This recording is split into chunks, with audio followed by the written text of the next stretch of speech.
Hello दोस्तों, नमस्कार। आपके अपने यूट्यूब चैनल पर आपका स्वागत है। इस वीडियो में हम बात करेंगे तीन दिग्गज कंपनियों के बारे में, एचडीएफसी बैंक, आईसीआईसी बैंक और यस बैंक के बारे में। इनके Q4 के रिजल्ट आए हैं।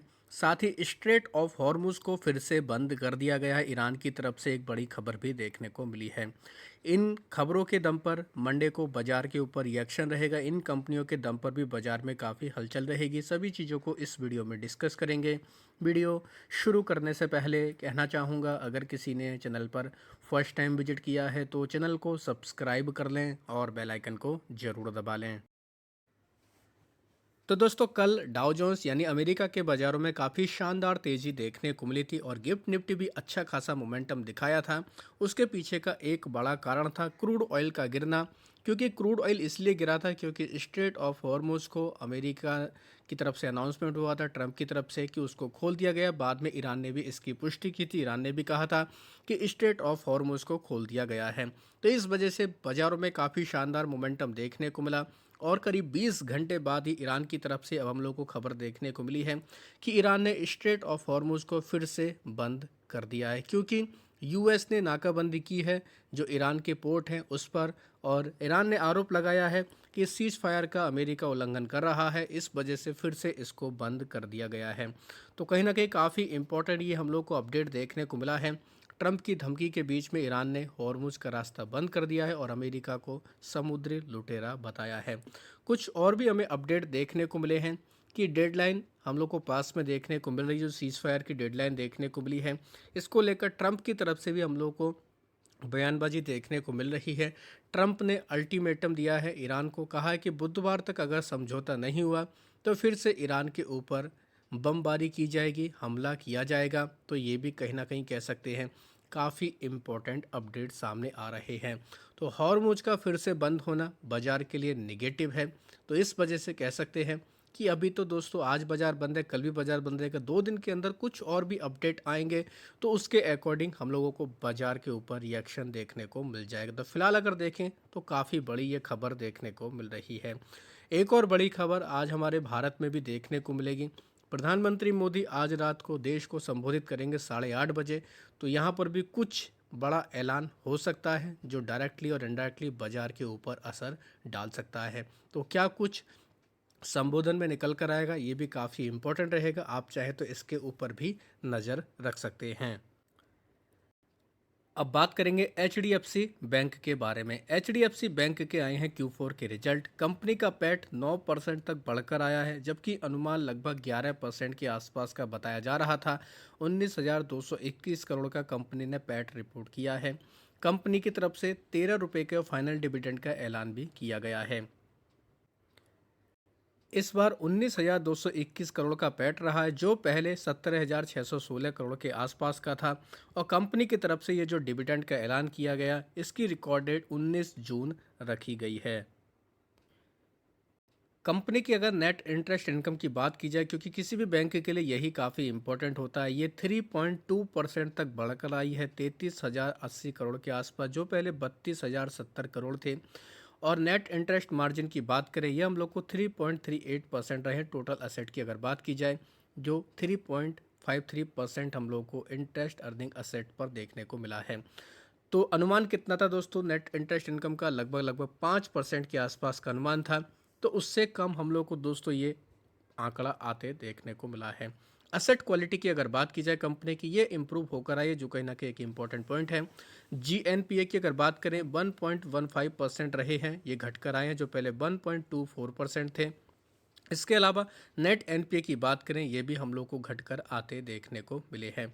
तो ओवरऑल कह सकते हैं कंपनी के रिजल्ट अगर देखें तो मिले जुले नंबर हैं। जैसा अनुमान था उसी के आसपास रिजल्ट देखने को मिले हैं। कोई इतना तोड़फोड़ नंबर कंपनी की तरफ से प्रेजेंट तो नहीं किया गया। तो एचडीएफसी बैंक के ऊपर बाजार की काफ़ी ज़्यादा निगाह रहेगी। तो मंडे के दिन इस कंपनी के ऊपर हमें रिएक्शन देखने को मिलेगा। रिजल्ट जस्ट अभी अभी आए हैं, तो और भी कई सारे अपडेट देखने को मिलेंगे, आप उनको भी स्टडी कर सकते हैं। यस बैंक की बात करेंगे, इस कंपनी के भी रिजल्ट हमें आते देखने को मिले। कंपनी का नेट पैट 45% तक बढ़कर आए 1068 करोड़ के आसपास। एनआईआई 16% तक बढ़कर आई है।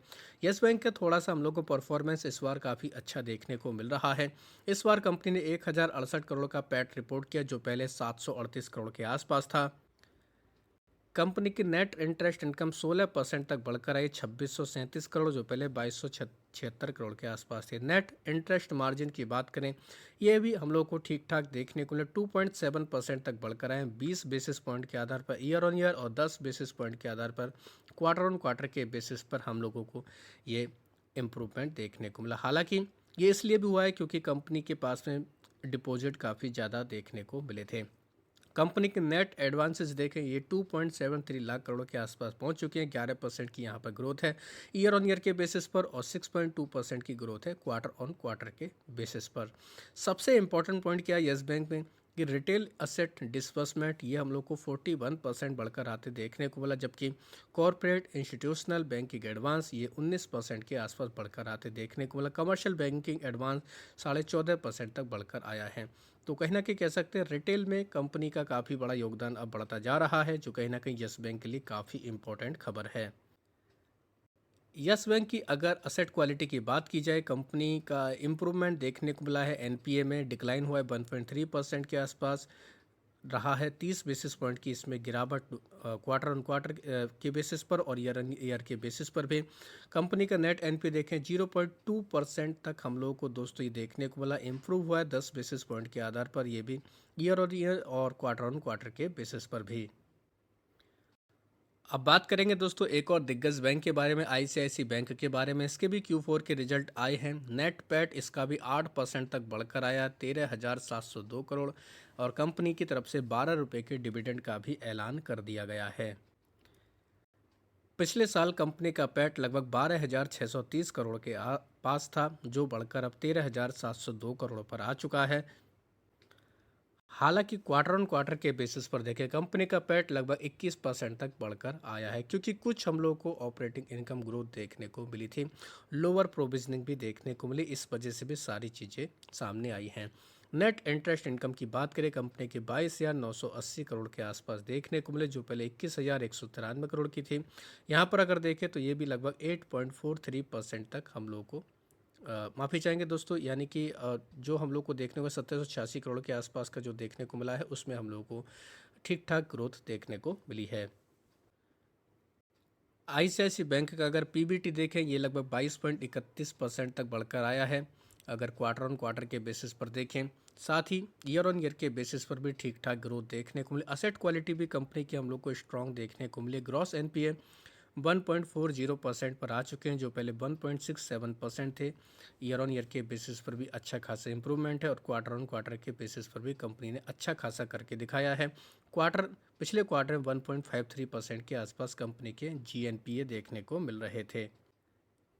कंपनी का नेट एनपी भी इम्प्रूव होकर आया 0.33% रहा है, जो पहले 0.39% था और पिछले क्वार्टर में 0.37% के आसपास था। तो ओवरऑल कह सकते हैं आईसीआईसी बैंक के नंबर थोड़ा बेहतर देखने को मिल रहे हैं, तो इस वजह से ये कंपनी हम लोगों को काफ़ी फोकस में देखने को मिलने वाली है। इसका पैट इसलिए भी बढ़कर आया क्योंकि आईसीआईसी प्रू का हम लोगों को दोस्तों एक तरीके से आईपीओ भी देखने को मिला था, इस वजह से भी कंपनी का पैट थोड़ा सा बढ़कर आया है। इस चीज़ का भी आपको ध्यान रखना है।